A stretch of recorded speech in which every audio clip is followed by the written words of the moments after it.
ప్రతింట్లో తల్లులు ఆడవారు ఆవిడ ఆరోగ్యం కంటే కూడా నా పిల్లలు బాగుండాలి, నా భర్త బాగుండాలి, నా కుటుంబ సభ్యులందరూ బాగుండాలని వాళ్ళందరూ బాగు కోసం మంచిగా పళ్ళు కానీ కూరలు కానీ ఇతర విత్తనాలు కానీ ఇట్లాంటివన్నీ వాళ్ళ కోసం చేసి ఎక్కువగా పెడుతూ ఉంటారు.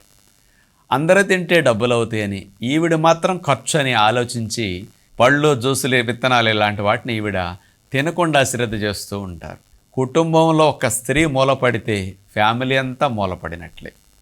నా విజ్ఞప్తి ఏమిటంటే పిల్లల కంటే భర్త కంటే వాళ్ళ మంచి చెడు చూసే స్త్రీలు తల్లులు ఆరోగ్యంగా ఉంటే ఫ్యామిలీ అంతటినీ సంరక్షించవచ్చు.